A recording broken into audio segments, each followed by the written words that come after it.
Hello बच्चों, आज के इस वीडियो में मोल कॉन्सेप्ट को पढ़ने वाले हैं। जब भी आप किसी कॉम्पिटेटिव एग्जाम की प्रिपरेशन करते हो या बोर्ड एग्जाम की प्रिपरेशन कर रहे हो तो मोल कॉन्सेप्ट का स्ट्रांग होना बहुत जरूरी है। बेटा आज के इस वीडियो में हम लोग मोल को कवर करने वाले हैं, यानी मोल के बारे में डिटेल में पढ़ेंगे। तो सबसे पहले बेटा हम जानेंगे कि मोल होता क्या है। मोल तो बेटा यदि मैं आपसे क्वेश्चन पूछूं कि एक दर्जन में कितने आइटम होते हैं या कितने नंबर होते हैं तो आप बोलोगे कि 12 नंबर होता है। सिमिलरली यदि मैं पूछूं आपसे कि एक पेयर में कितने नंबर होते हैं या कितने आइटम होते हैं तो आप बोलोगे कि 2 होता है।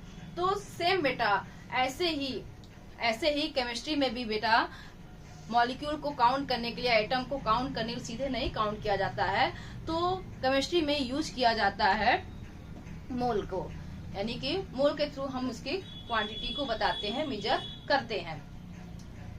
जैसे आप बोलोगे कि मोल कॉन्सेप्ट की नीड क्यों पड़ी, तो बेटा मोल कॉन्सेप्ट किस लिए नीड पड़ी, क्योंकि जो मॉलिक्यूल है, एटम है, इतने छोटे छोटे पार्टिकल हैं कि उनको डायरेक्टली हम नहीं मेजर कर सकते हैं, डायरेक्टली हम उन्हें काउंट नहीं कर सकते हैं, जिसके वजह से हमें एक स्टैंडर्ड नंबर की जरूरत पड़ी। और वही स्टैंडर्ड नंबर क्या है, मोल है। तो चलिए मोल का डिफिनेशन देखते हैं कि the amount of substance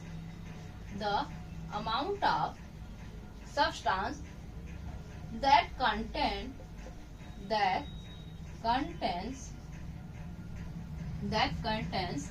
exactly 6.022 into 10 to power 23 22 into 10 to power 23 elementary entities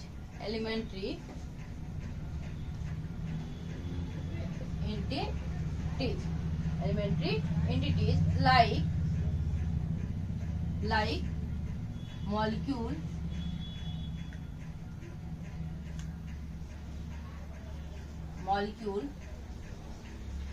atoms are ion etc. बेटा डिफिनेशन क्या है, the amount of substance that contain exactly number, ये क्या है, नंबर है जो कि फिक्स नंबर है, यानी 6.022 इंटू 10 टू पावर 23। बेटा ये जो एंटिटीज है ये मॉलिक्यूल्स भी हो सकता है, पार्टिकल भी हो सकता है, आपका एटम भी हो सकता है, आयंस भी हो सकता है। तो बेटा ये जो नंबर है, दिस नंबर बेटा is called the Avogadro constant. बेटा ये नंबर को एवोगाड्रो कांस्टेंट के नाम से जानते हैं। Avogadro constant is equal to 6.022 into 10 to power 23। यदि बेटा हम मैथमेटिकल रूप में हम मोल को रिप्रेजेंट करें तो 1 मोल इक्वल टू होगा 6.022 into 10 to power 23 particles. 10 to power 23 particles, यही क्या है बेटा आपका मोल है। यही क्या है आपका मोल को रिप्रेजेंट करता है, यही नंबर जो कि एवोगाड्रो कांस्टेंट है, वही क्या आपका 1 मोल है। अब बेटा देखो मोल को फाइंड आउट करने के लिए यदि सब्सटेंस आपका मास के टर्म में दिया हो, या वॉल्यूम के टर्म में दिया हो, या पार्टिकल के टर्म में दिया हो, तो कैसे आप मोल को फाइंड आउट करेंगे। तो चलो देखो एक एक करके। बेटा मोल इक्वल टू, जो फॉर्मूला होगा मोल का बेटा, mole equal to given mass. यदि मास के टर्म में सब्सटेंस है तो गिवन मास अपान मोलर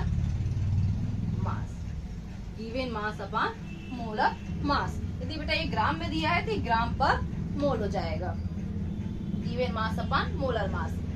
एग्जाम्पल देखो बेटा, यदि इसे एग्जाम्पल आपको समझाऊं तो देखो, यदि हम एग्जाम्पल में ले लेते हैं कि 12 ग्राम ऑफ कार्बन, यानी कि how many number of mole in 12 gram of carbon, यानी कि 12 ग्राम कार्बन में कितने मोल होंगे, 12 ग्राम कार्बन में कितने मोल होंगे। तो यहाँ पे गिवन मास कितना है बेटा, 12 ग्राम। तो मोल इक्वल टू क्या होगा, 12 ग्राम। 12 ग्राम कार्बन है, और कार्बन का मोलर मास कितना होता है बेटा, तो कार्बन का मोलर मास आपको पता है कि 12 होता है। कार्बन का मोलर मास 12 होता है, तो 12 बेटा कैंसिल हो गया, कितना आया 1 मोल, यानी मोल कितना आया 1, यानी कि 12 ग्राम कार्बन में कितने मोल प्रेजेंट होगा बेटा, 1 मोल होगा।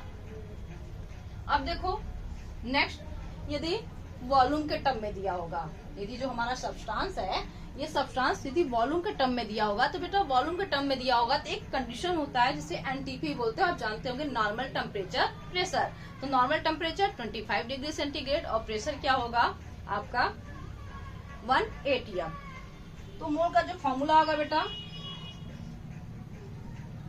इसके लिए आप क्या फॉर्मूला लिखोगे, गिवन वॉल्यूम अपान 22.4 लीटर, 22.4 लीटर। ये वॉल्यूम किस में होगा बेटा, ये भी आपका लीटर में होगा। इसके लिए कंडीशन क्या होगा, इसके लिए कंडीशन आपका एनटीपी, ये कंडीशन हो गया आपका एनटीपी के लिए, गिवन वॉल्यूम अपॉन 22.4 लीटर। अब बेटा इसका एग्जांपल देखो, यदि इसका एग्जांपल लूं तो देखो एग्जांपल लो, यदि हम ले लिया एग्जांपल यहाँ पे कि 44.8 लीटर 44.8 लीटर ऑक्सीजन गैस में कितने नंबर ऑफ मोल प्रेजेंट, यानी how many number of mole present in 40, कितना हो जाएगा 44.8 लीटर। तब मोल की वैल्यू क्या होगी बेटा, तब आपका यहाँ पे गिवन वॉल्यूम कितना हो जाएगा 44.8 लीटर अपॉन 22.4 लीटर। ये कितना आया बेटा आपका 2, यानी कि जब 44.8 लीटर ऑक्सीजन गैस में 2 मोल होगा, आपका ऑक्सीजन गैस में 2 मोल आएगा। अब देखो इसका थर्ड कंडीशन देखो कि जब आपका सब्सटेंस किसमें दिया होगा, सब्सटेंस पार्टिकल के टर्म में दिया होगा। एग्जांपल देखो, यदि 6.022 into 10 to power 46 atoms hydrogen atom लिख दो, और हाइड्रोजन एटम, यदि ये बेटा गिवन है पार्टिकल, तो इसका आपका मोल पूछ रहा है, यानी कि number of mole in 6.022 into 10 to power 46 hydrogen atom. यदि आपका ये गिवन पार्टिकल है तो मोल क्या होगा बेटा, तो मोल इक्वल टू हो गया आपका, फॉर्मूला क्या होगा, पार्टिकल, कौन सा पार्टिकल होगा, ये गिवन पार्टिकल होगा, upon given particle upon 6.022 into 10 to power 23। ये किसके इक्वल होता है बेटा, ये आपका एवोगाड्रो नंबर के इक्वल होता है। ये एवोगाड्रो नंबर ये है ना, एन एवोगाड्रो कांस्टेंट। तो गिवन पार्टिकल क्या होगा बेटा आपका, गिवन पार्टिकल देखो दिया हुआ 6.022 into 10 to power 46 upon 6.022 into 10 to power 23। ये देखो आपका सीधे दिख रहा है कि ये तो इक्वल है, ये कैंसिल हो जाएगा और ये ऊपर जाएगा तो माइनस हो जाएगा, यानी आपका जो आंसर आएगा वो आएगा 10 टू पावर 23 मोल। 1 इंटू, आप यहाँ पे 1 भी कर सकते हो, 1 इंटू 10 टू पावर 23 मोल, यानी कि इतने पार्टिकल हाइड्रोजन में कितने मोल आ रहे हैं, 10 टू पावर 23 मोल आ रहे हैं। तो बेटा इस तरह से मोल के क्वेश्चन को सॉल्व किया जाता है, यानी कि रिवीजन देखो एक बार कर लो कि जब मोल गिवन मास के टर्म में दिया होगा तो गिवन मास अपान मोलर मास, यदि वॉल्यूम के टर्म में दिया है तो गिवन वॉल्यूम अपान 4 लीटर और पार्टिकल के टर्म में दिया होगा तो given particle upon Avogadro number यानी कि 6.022 into 10 to power 23। I hope बेटा आपको वीडियो समझ में आया होगा, तो वीडियो को लाइक करना, चैनल को सब्सक्राइब करना, शेयर करना। और इसके नेक्स्ट वीडियो में बेटा एक दूसरे का, इन तीनों के रिलेशन में जो एक दूसरे का कन्वर्जन होगा, तो उस वीडियो में नेक्स्ट में हम बताएंगे